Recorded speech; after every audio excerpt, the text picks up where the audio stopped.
Okay. Okay. Nice to see you, Alan. Thank you, Alan. Thank you very much for coming. Thank you.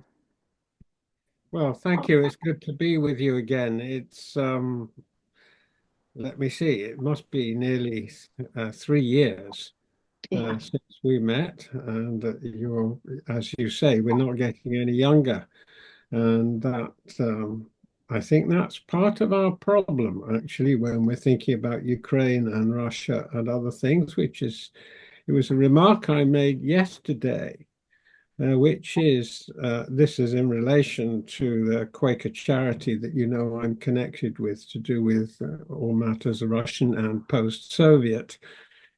I just want to remark that since this is being recorded, it's therefore on the web, and therefore I'm going to have to be very, very circumspect about anything I say in relation to that, because anybody can pick it up and run with it.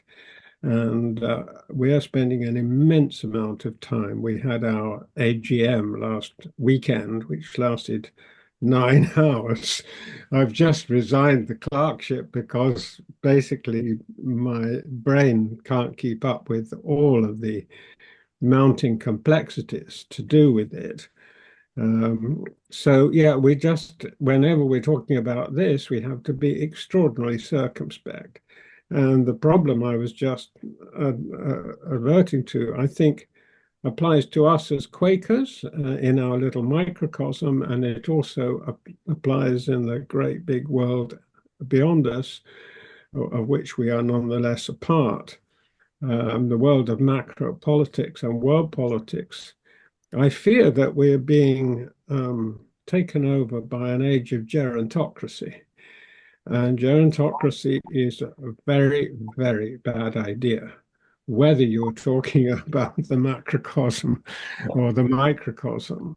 So, Patty invited me to give this talk, what can I say, before the deluge. What was the deluge? Events of 5th of November and subsequently. Basically speaking, we are it's not all of a sudden because it's been coming for a long time. I would say the erosion of the set of standards which most states, somewhat at least, attempted to abide by. Um, this is the set of standards and procedures and laws and conventions and institutions which were got together roughly between 1944, when the UN Charter was signed in San Francisco, uh, to, let's say, the early 50s.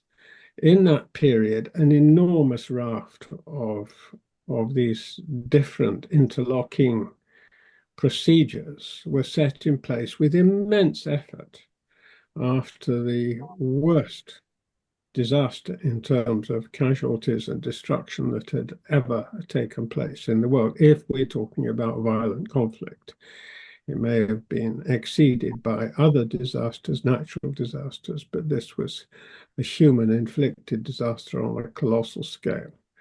I fear enormously. I'm a bit of an intellectual pessimist, as you may already have gathered if you were present last time we spoke.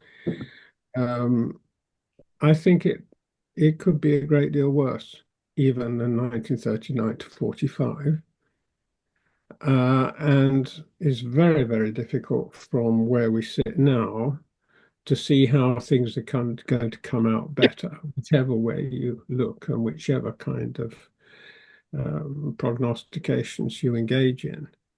So um, I suppose the questions that are occurring to me now after 5th of September, which we can call the date of the beginning of the current cataclysm, up to 5th of November. I think we probably were all living in a world of, oh my goodness, let's just hope this one comes out okay. It didn't. Anybody who is a liberal Democrat of any stamp whatsoever had an immense amount hanging on the result of the US presidential election. And everybody who is of that persuasion got it wrong, really wrong, because we thought, oh, if it goes Trump's way, it'll just be marginal. No, it was a landslide. The Trump people, whom I'm very theglad to call absolute fascists, pacifists, I was going to say, there's all this talk going on about, oh, maybe it won't be as bad as you think it's going to be. I think it's going to be every bit as bad and worse, because these people are determined and they've been at it for a long time and they've been planning for a long time. And the Liberal Democrats throughout the world, whoever they are, I'm not talking about the name of a party, obviously, are on the back foot and reeling and having no idea or very little idea where to go next. So that's just broad brushstroke stuff. So what now? Everything's changed. I said I was going to be talking about Ukraine-related matters, but I find I'm talking about the bigger picture. Well, Ukraine is right there in the center of the bigger picture. And I think part of the argument that's been going on amongst, let's broadly speaking, liberals, amongst Quakers, who are usually completely within that camp, almost entirely to a person, as far as I know. We tend to go one way or the other. Either Ukraine's defeat is a catastrophe for the world, that's one extreme, or it doesn't matter that much because actually Putin will stop there and we'll all be all right. I think the second one is an illusion. I don't mean that Putin will go on to conquer the Baltic states, because I think he's run out of, not literally run out of gas, that's the one thing they've got, but they've run out of rope, actually.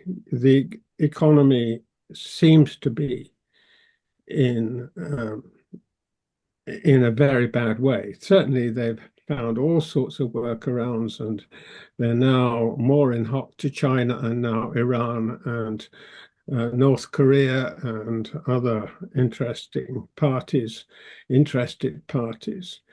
But so, yeah, they've kept going and they've put the economy entirely on a war footing. But they can't keep going for that much longer, except with people.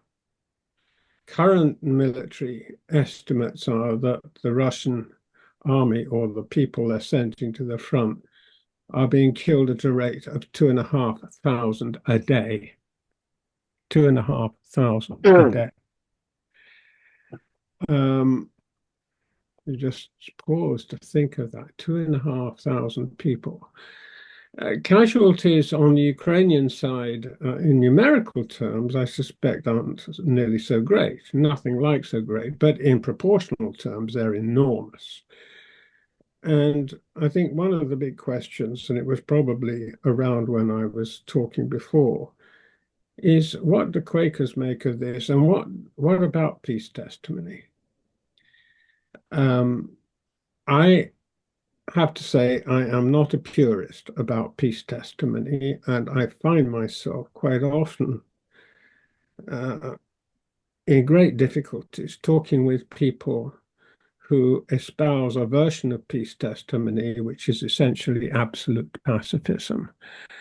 I can't make sense of it in terms of the likely outcomes of such a stance were it to be universalized in particular communities. It appears to me that what happens, I mean, is one thing to say, I can't imagine myself killing anybody, or I can't imagine myself signing up or allowing myself to be signed up to a conscription, I would refuse. I'm not sure myself if I would, because for me it depends on a reading of the circumstances at the time and who is doing what to whom. And it appears to me that on any really honest reading, who is doing what to whom leads to a huge difference in one's evaluation of who can be allowed to prevail. Except, I think, if you read, and it seems to me that if Russia is allowed to prevail, and by which I mean the Russian government, not the Russian people, which is an abstraction, if Russia is allowed to prevail, the entire world, which all six of us, I imagine, grew up in, is finished. Because international law doesn't stand.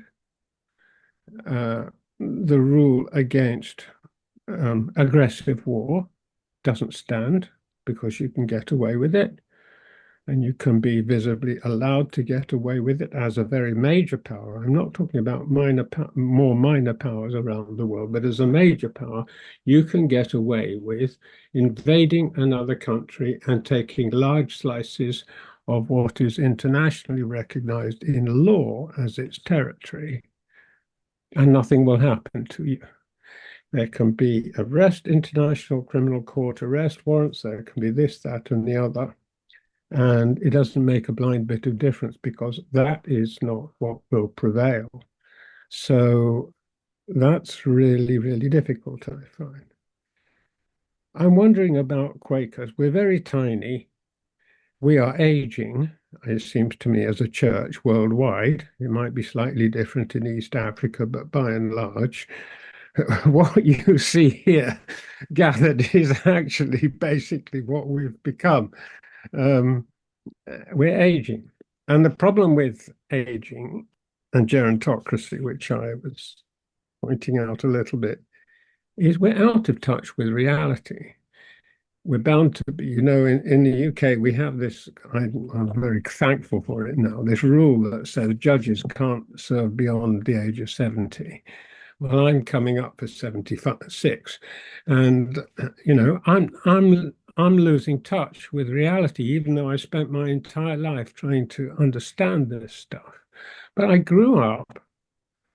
I suppose I was a bit of a peacenik before I ever became a Quaker, and I went on a couple of anti-apartheid marches, and in the 1980s, quite late on, I went, there was a big resurgence of CND. I didn't get the first lot, so I went on some of that. And I have my questions about that now because it was easy, I think, in the 1960s when I was a teenager to imagine that the Cold War was a standoff between two equal wrongs, if I can put it that way. And, let's call it the imperialist world, the Western imperialist world. It was called Western or US imperialism in those days. It was kind of an easy phrase. That seemed to be dominant, and it seemed to be extremely oppressive in all sorts of places, still in large parts of Latin America, and large parts of Asia, and large parts of Africa. These were all dominant forces. So it was quite easy as a progressive teenager, if I can put it that way, or in one's early 20s, same thing, to suppose that there was a kind of moral equality between the West and the East. And that made it very, very easy for some people.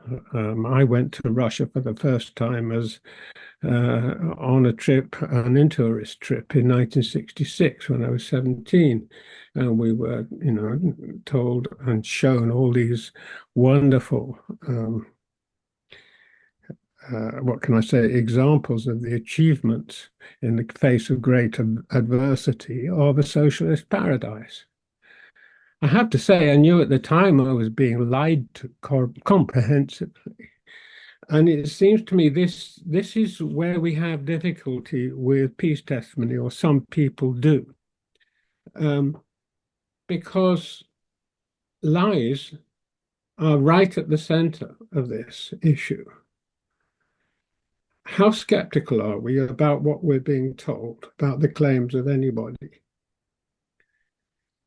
It seems to me, if I look at my younger self in my 20s and my teens, despite my skepticism already then, that I was a great deal more gullible than I am now, although maybe I'm gullible in other ways. And I'm sure certainly very forgetful and all of that. But here's an example. I happened to go to talk about things related to Russia and so forth with other people like-minded.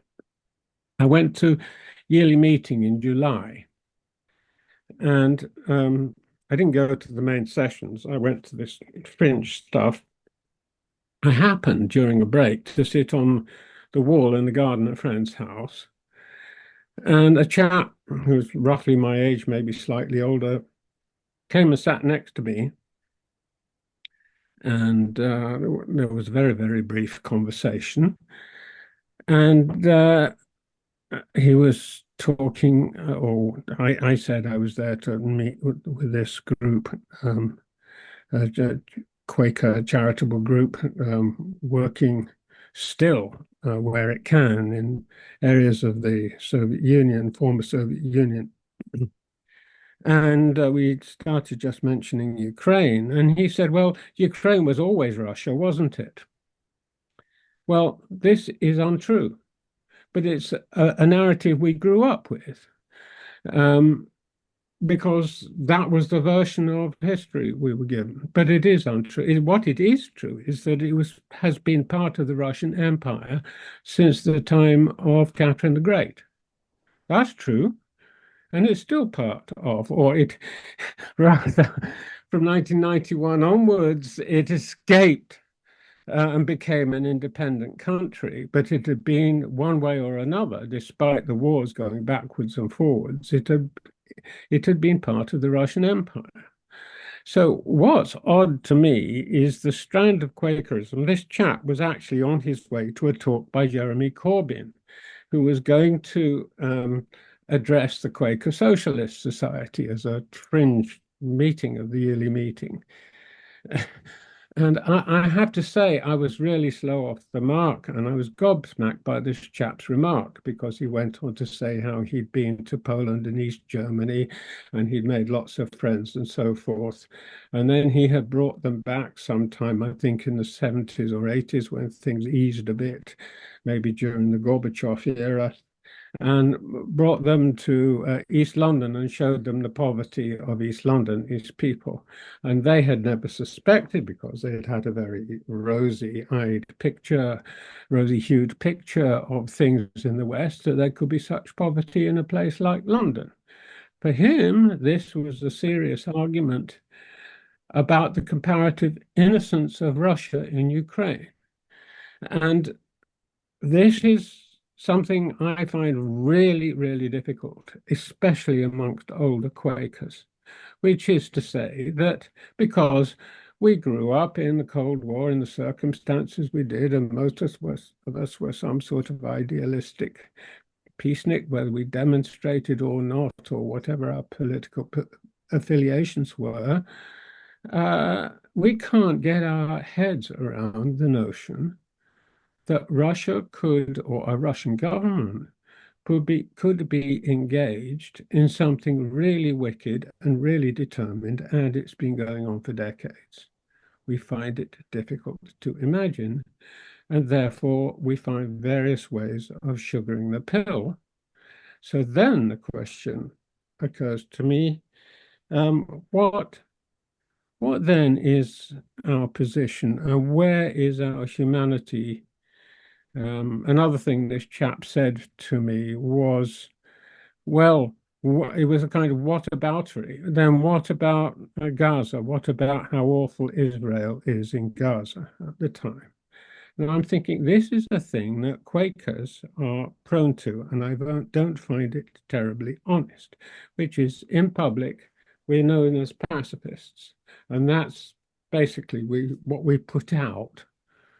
But whenever I talk to people privately who are thinking people and get into a more extended conversation with them, I discover actually that what they think is they would prefer to be peaceful. Who wouldn't, unless they're truly wicked and they really get off on violence. But actually, for them, it depends on the circumstances. So then for me, it comes down to, well, okay, but what are the circumstances that we've ever imagined occurring to us? We've lived in one of the richest and safest places all our lives on the planet, the most secure. And how has that been brought about? It appears to me that if we're honest, just looking at the basic history of it, we live in a safe place because we have some sort of an ordered government which has some sort of legitimacy. We have a turnover of government by genuine elections. And we rely, believe it or not, to having locks on our doors, a relatively low crime rate, and police to put things right when they go wrong. Now, I know that's an extreme simplification, and there's lots of awful things that bad policemen do, and so on and so forth. Likewise, the courts, and so forth. So there certainly is an argument for a dissident strain represented in public notion by the suffragettes and things like that for getting the law changed. But by and large, we all of us, it seems to me, actually tacitly accept a rule of law which is backed by the conditional use of coercion. And I cannot find a serious argument which says that doesn't also obtain in international relations. And if that obtains in international relations, I don't see what our basis is for condemning those who feel morally obliged to defend themselves and their households and their families when they are direct assault, when they're under bombardment, when they are surrounded, and where they are basically, their survival is at the whim of a marauder if they should fail to defend themselves.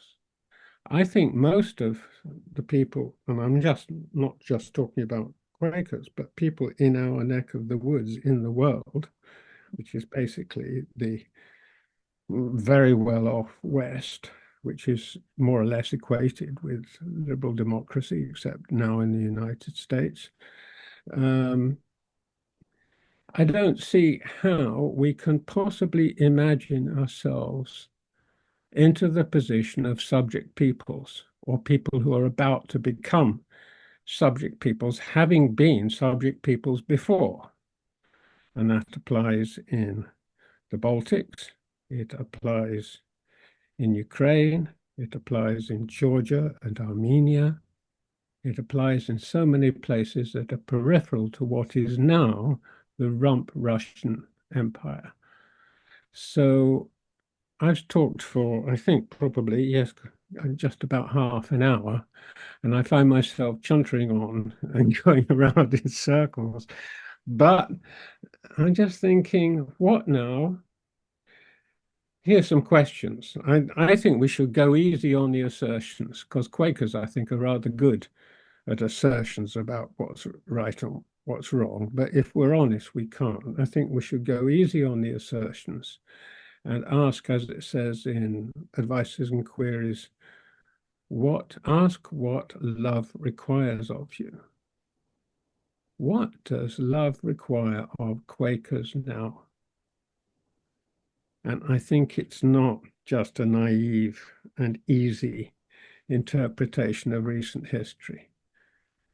It's what can I do that might be remotely helpful in this awful situation?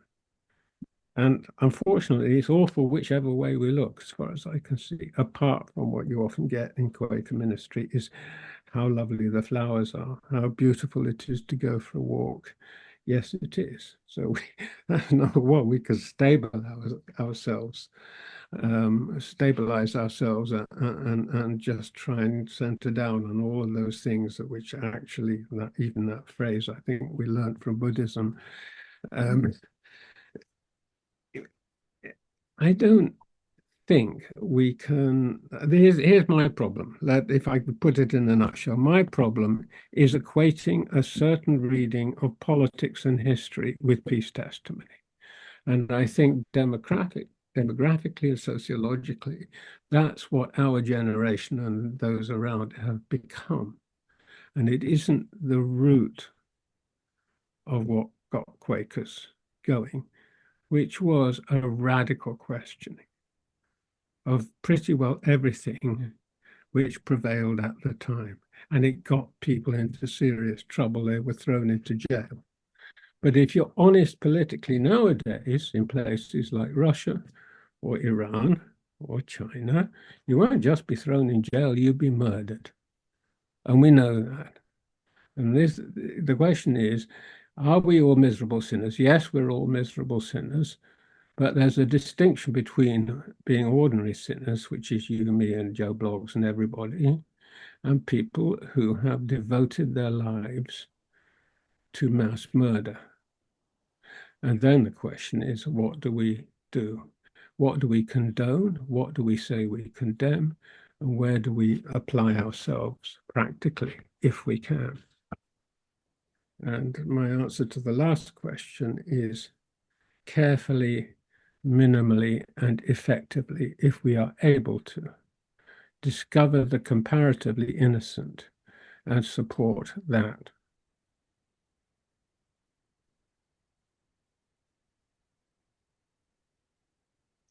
And that requires honesty, not just pacifism.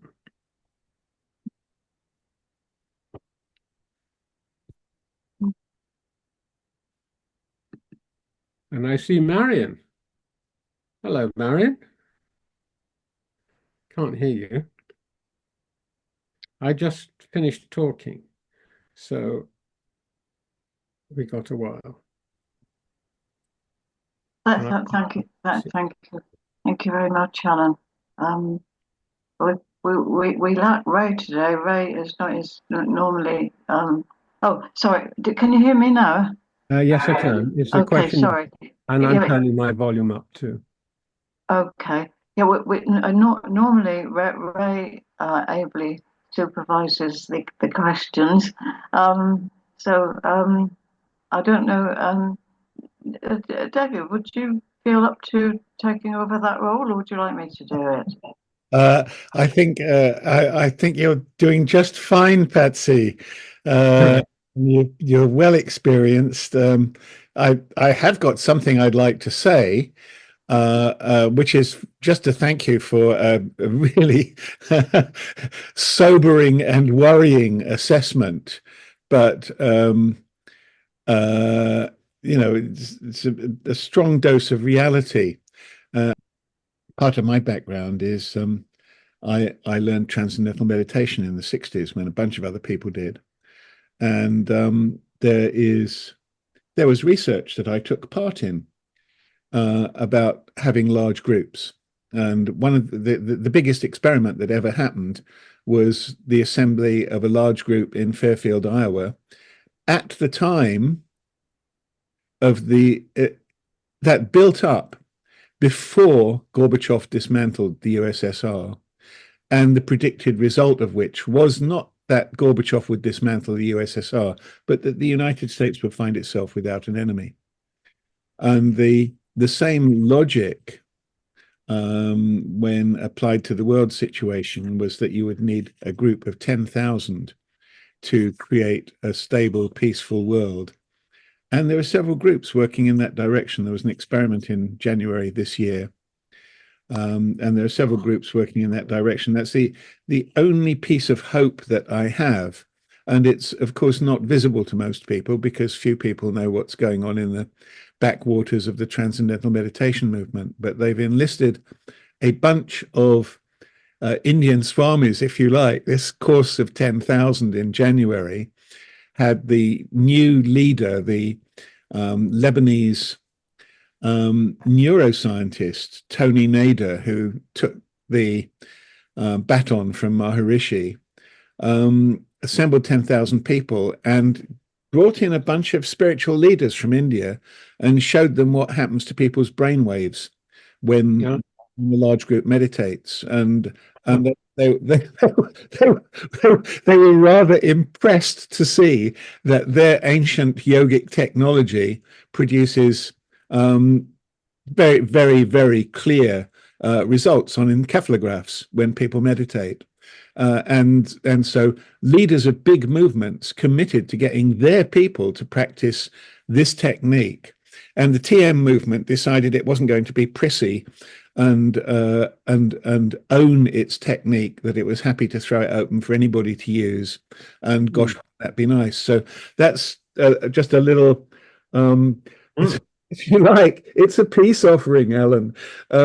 It's the only thing I actually see as capable of delivering result. If in the absence of that, then I would be. I haven't got anything to grab hold of. I think, what we see in the last months with the election result is the world falling apart. Well, thank you very much, David, and thank you for telling me about that. I've really, if you get my email contact off Patsy, I'd like to learn more about that because I think that is really important. Okay, so I'll some information then. It does take me back to a lot of ministry that I've participated in recently, either ministering myself or listening to others, which is most of what we say about the world out there has to be grounded in really deep reflection, by which I mean meditation of the sort you're talking about. It so happens that whilst you were doing your TM, I was going on Buddhist meditation classes in Bethnal Green, which is the same sort of thing, really. And it's all about what do you do inwardly and what that does. And also, I remember there was a particular Quaker, was it George Gorman or somebody, who I remember was doing some tapes on introductions to Quakerism way, way back in the 80s or early 90s. And he was comparing Quakerism with Buddhism and saying, well, Buddhists are all about centering down inwardly, but they're not about community. And I thought, this is not helpful, because that's not my understanding about what Buddhists do at all, having had a little taste of it. First of all, just like the Transcendental Meditation people, they were putting it out to everybody, and it's now called mindfulness, but it's just Buddhist in origin.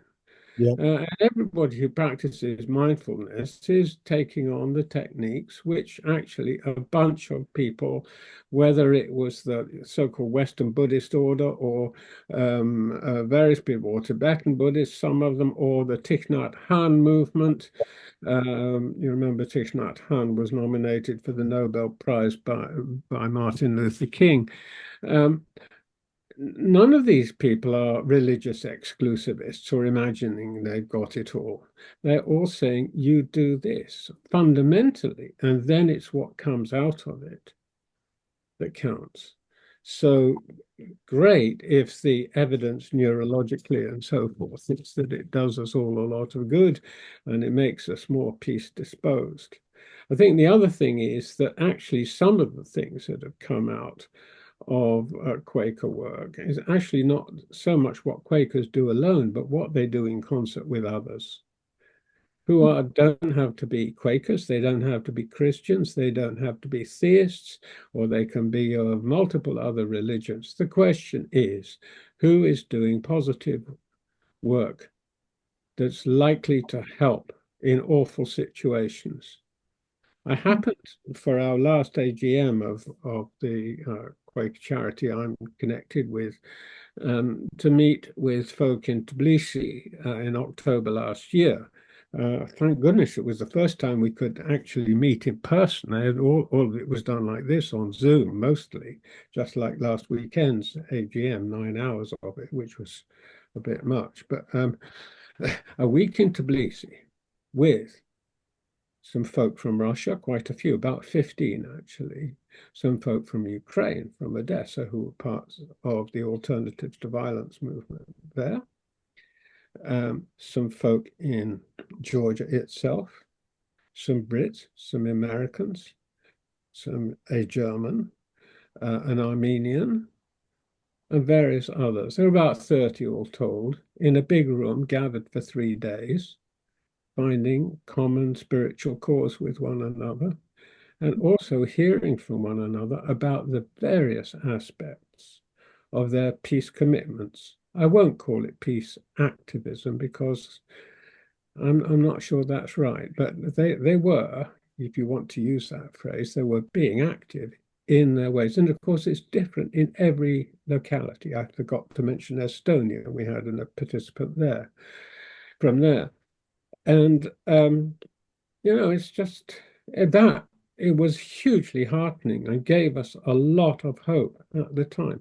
I have to say, intellectual pessimist that I am, that things have got a great deal worse since then, in Georgia particularly. I doubt actually if we could meet again in Georgia in the same fashion. There was a lot of worry then that we'd be spied on because there are a lot of Putin regime-inspired people hanging around in Tbilisi, looking out for people who have escaped being conscripted in Russia and all sorts of other things. So, Yeah. A lot of stuff goes on behind the scenes, and it's immensely impressive and immensely inspiring. It doesn't, as I alluded to before, affect or doesn't directly affect the bigger picture. And of course, there's always the question, how much time do we have? People want to become tend to become more and more radical in their supposed solutions because look at the climate crisis, the species depletion crisis, and so forth. We must do things big now. It's it's so critical. We must do things big. I don't know if it's true. I don't know. Because the more we react like that, the more we're likely to do very silly things, which actually ramp up the rate of catastrophe. So sorry about that, but anyway, I'm with you, David, about TM and getting our minds attuned more deeply. That's not intellectual. And I saw Marion wanting to say something. Wanted to say was, and that is an organization that I came across, which of course I can't remember the name of right now, where they're basically they're looking at forgiveness, and they have this mission to convince. They said 3.5%. If you can convince 3.5% of the population, there's a kind of tipping point on whereby things can actually change, and so that they're kind of very much about kind of spreading the net and so on. And so I was one of the people that I was supposed to be. They thought I'd be a good person to spread the net to. I can't say I've done that much with it. The kind of the things that they were doing weren't that revolutionary to me. They were sort of but it sounded very good stuff, a bit like the Forgiveness Project. I mean, if I could find it and dig it out, I could send it along if I have your email. Yes. So Patsy has it. So anybody who wants to follow up with me can do I that. don't know whether you'd already knew about this group. No, I didn't. Can you name you? Oh, you said you've forgotten. Just I haven't forgotten the name of mine, but I'm not prepared No, to. no, no, fine. No, no, it's. I mean, I think it's kind of based in America, Ah, mostly. But it has a few kind of people in Europe. But anyway, that's. I'll try and find it and send it along to Patsy. And super. Thank you. Thank you. Hello there. Roger. I'm sorry. You're Roger. Oh, it's Roger. Hi. Sorry, I didn't recognize you, Roger. It's a long time since we met. Sorry, you need to unmute. You're muted, Roger. Good to see you, Alan. After all these Guys, years. sorry, Roger. I'm sorry you've got whiter just like me. Well, it's a long time since we've met. Yeah. I can remember you giving a wonderfully graphic description of my son's then fiance. Yes, yes, he did a most Who was a wonderful Russian conjuring display. emigre. Yeah, it's just Involved with young fantastic. friends. It didn't work out, sadly, but there we are. Anyway, thank you very, very much. I found your analysis extremely helpful and interesting. And in a sense, my position is somewhat parallel. But first, I'd like to say how much I value and appreciate the work that goes on behind the scenes in peacemaking and all that we've heard about in the last few minutes. But I'm a practical and political person. And unlike Alan, I was born before the war. Yes. So, although I am still a personal pacifist and I don't regret having registered as a conscientious objector, I'm old enough for that. I have come to see that. Well, no, but let's put it this way. I've always had a niggle about the Hitler question. And I think your comparison with the 1939 is totally opposite. I think we've got threats on both sides now with the fascists in America and the behavior of Russia. So I was coming to the conclusion before the Ukraine business that I can be a personal pacifist, that I would not myself be willing to take up arms. But there's also a political question of what else could the British government have done in 1939, and I don't have an answer to that other than what the government did. It had really no choice but to go to war. Which, of course, is a bit of a problem for a pacifist. But I think when I was pondering on the Ukraine situation, I came to the conclusion, which I find, well, it's not entirely satisfactory, but it's the best I can do. I can take a pacifist position, but I must recognize that the pacifist position is a sacrificial one. To be prepared to suffer if you take a pacifist position. You've got to be prepared to, in the end, lose your life and may have considerable suffering in the meantime. I don't have any right, and you touched on this in a slightly different way in relation to the occupied people. I don't have any right to ask that of anybody else. And I'm afraid that leads me to a very heretical position as a Quaker. I've been calling myself a heretic for a long time. I fully support, and this is the heretical thing. I fully support the government in its support for Ukraine and the method in which it has adopted to support Ukraine, because I don't think there's any political alternative. To give way to Russia in these circumstances is horrific. I mean, the situation remains, but a Russia that had occupied Ukraine would be doubly dangerous. As I say, I mean that's quite a difficult thing for a Quaker to say.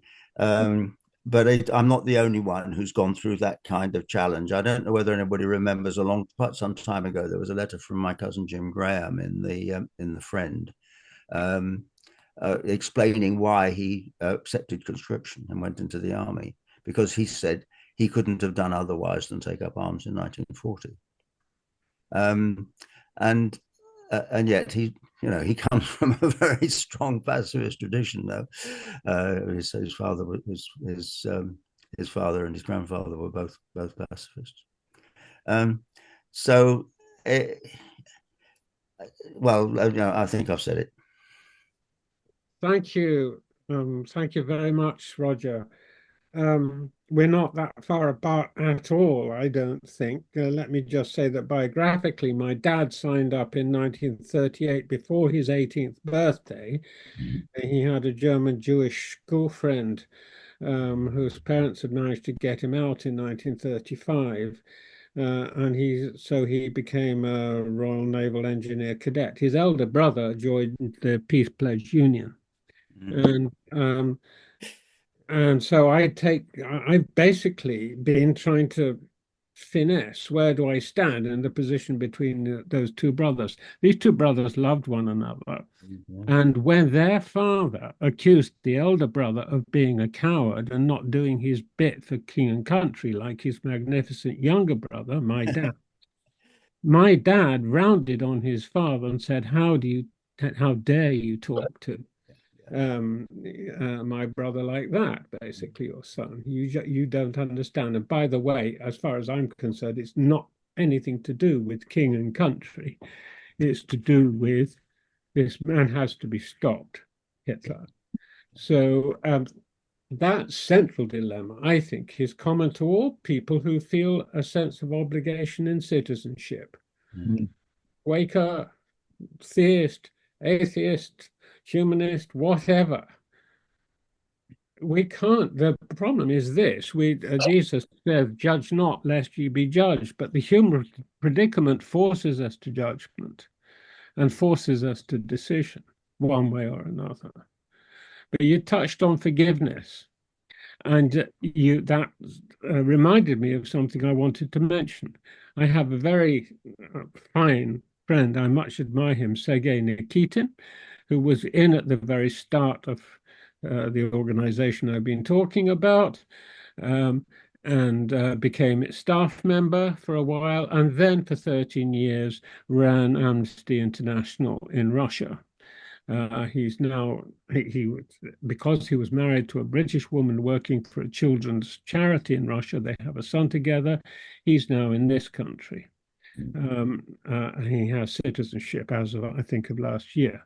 He was with us in Tbilisi last year in Georgia, and he gave a talk about having been part of a Quaker organized work camp. It would have been Bill Chadkirk, or possibly Bill Chadkirk's predecessor.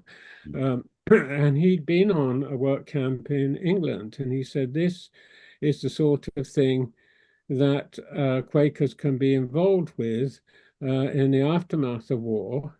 And he was saying, because I also had participating online in that meeting, my former colleague from Croatia, Goran Božičević, who did amazing peace-building work across ceasefire lines, and is still doing it actually in former Yugoslavia, and has worked in Ukraine in recent years. And the sort of work that can be done by former enemies to work together physically to try and make things better and to rebuild one another's houses, that kind of thing. But something Sergei said was, in my mind, hugely significant. Any Russian who wants to go to Ukraine to help rebuild things afterwards has to be absolutely explicit in owning the war guilt of the Russian regime. It will be totally unacceptable morally otherwise. So that's about forgiveness and the conditions of forgiveness. Thank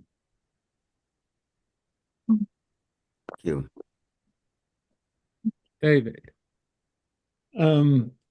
Yeah, this is really thoughtful stuff. I'm really appreciating the opportunity to have this discussion that you're leading. Thank you. And just to come back to, I want to make it light-hearted, referring It's awful. It's just awful wherever we look. to So, things. yeah. One coming off what Angela mentioned about this sociological point of 3.5% can be a tipping point. And that was the basis of the sociological thinking behind Extinction Rebellion. Mm. And 3.5% in the United Kingdom would be 2.1 million people. And we get about 30 or 40 people at Extinction Rebellion meetings in Bristol at the moment, which is it's just. I've got to go, but it's been really, really instructive. Somebody's just coming. Thank you very much, Marion. Thanks, Marion. And on that basis, there was last week in an Extinction Rebellion WhatsApp group, somebody was, yeah, you've got to sign it. Everybody's got to sign this petition, because if 10,000 people sign this petition, the government will have to consider teaching the United Kingdom population about climate change. And I pipped back and I said, well, I've signed. I see we are only up to 6,000 at the moment. We're only getting to 10,000 very slowly. It has reached 10,000. But I said, but last month, 1.4 million Chinese voted, joke, to buy an electric car. And last month, world consumption of oil and petrol peaked and started going down.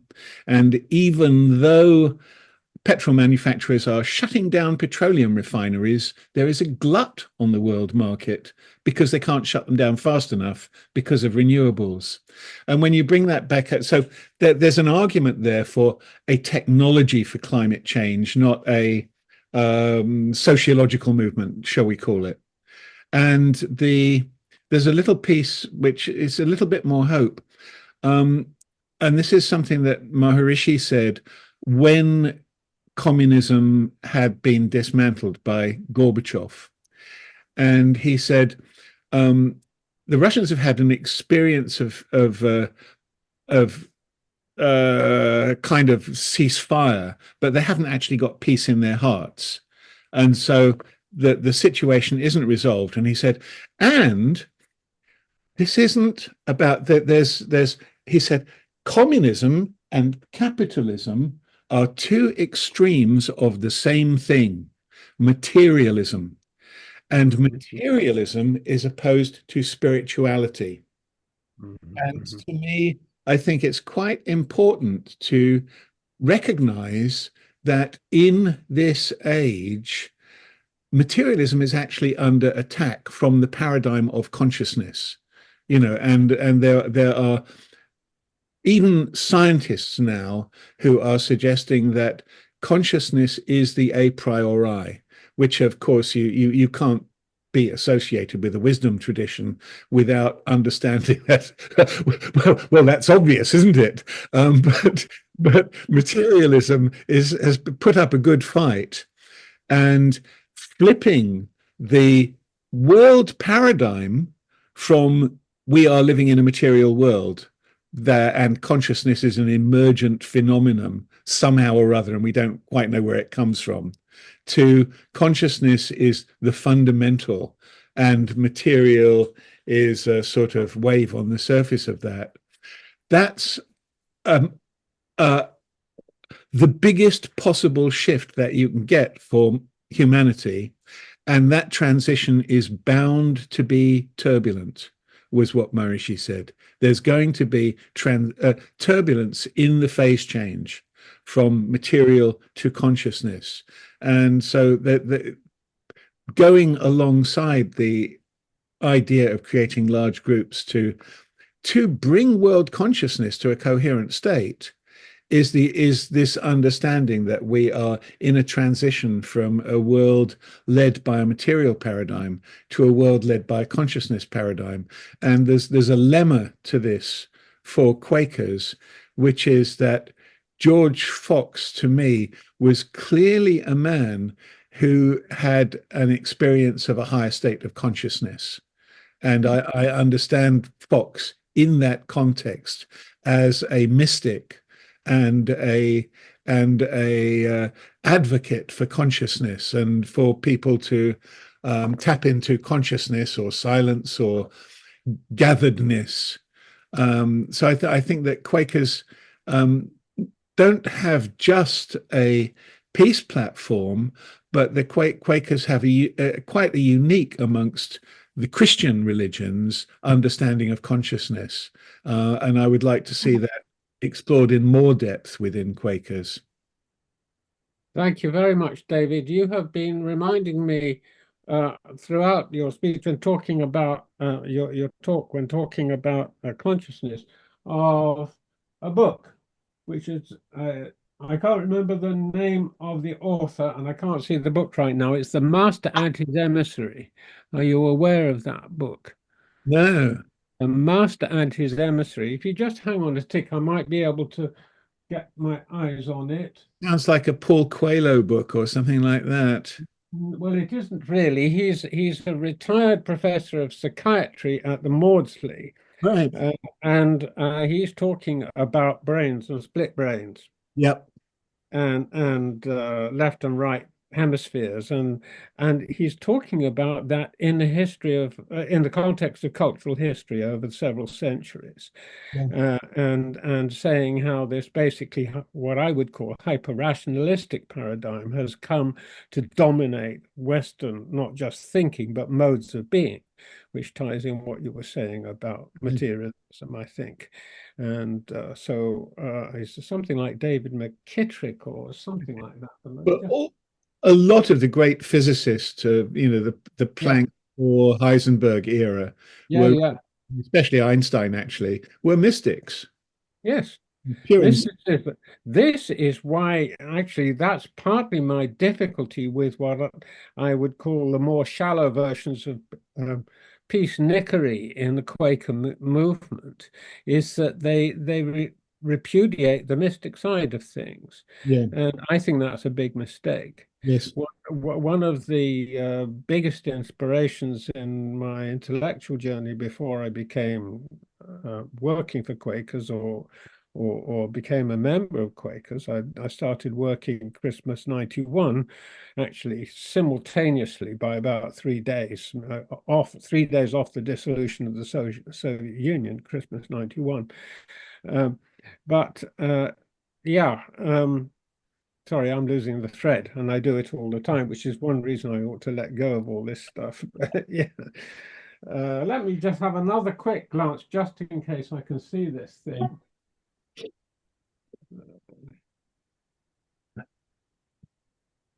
There's Yes. It's Ian McGilchrist. Can you hear me? Yeah, I can. Ian McGilchrist. Yeah. Ian McGilchrist. This is it.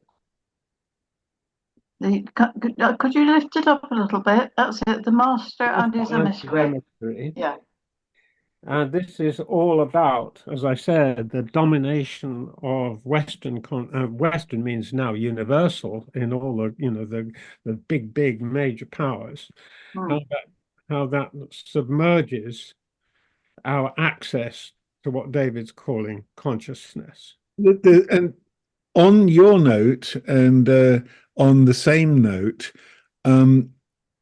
there's a scientist, I think he's a neuroscientist, Donald Hoffmann, and he, for many years, met monthly with Francis Crick.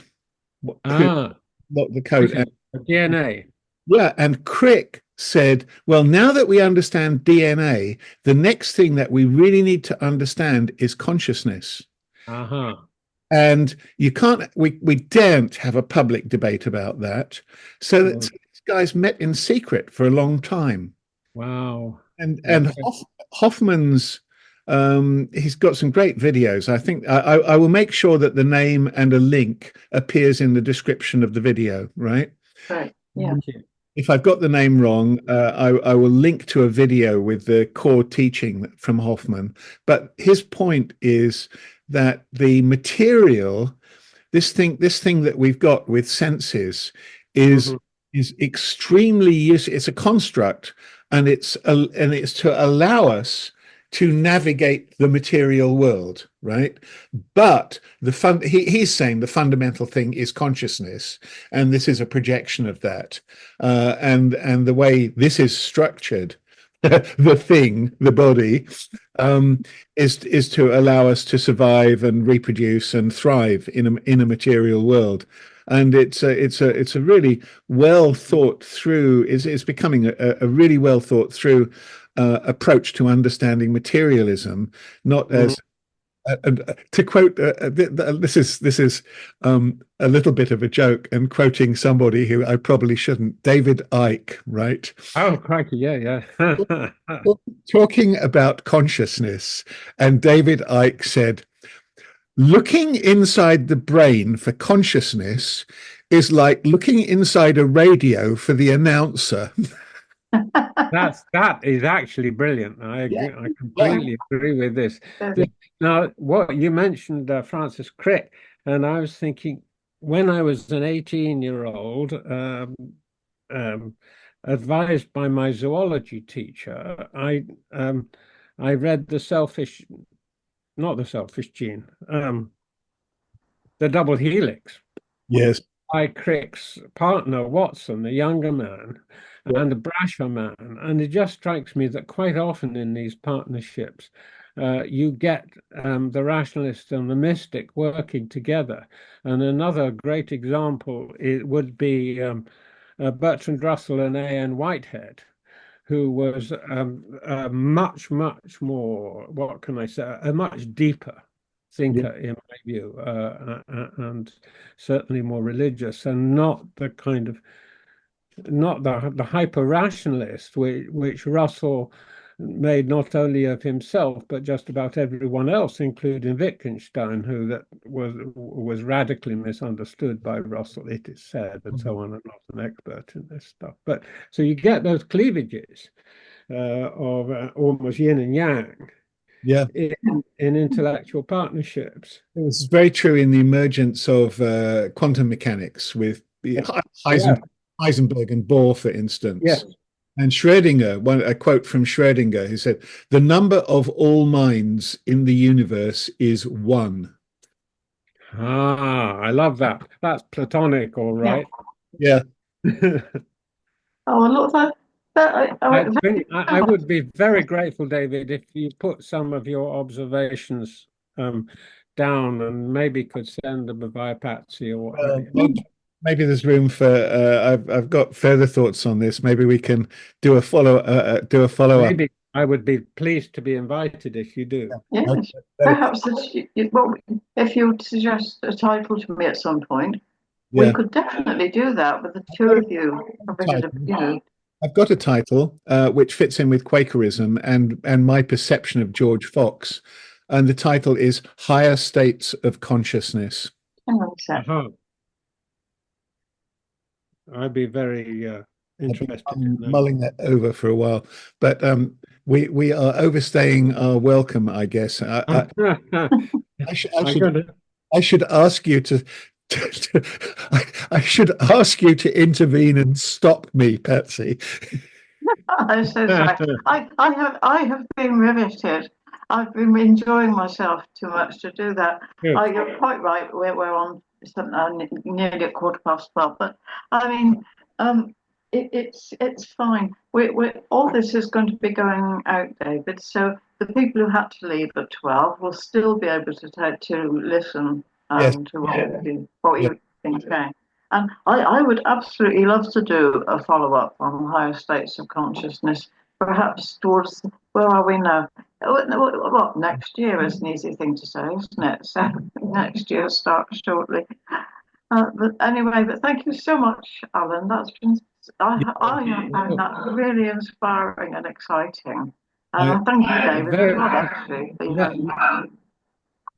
I will. Thank you very Sorry. Just going to say, I was going to email I was going you. to say I was just going to say it's a delight to touch base with you again after this gap of just a few years.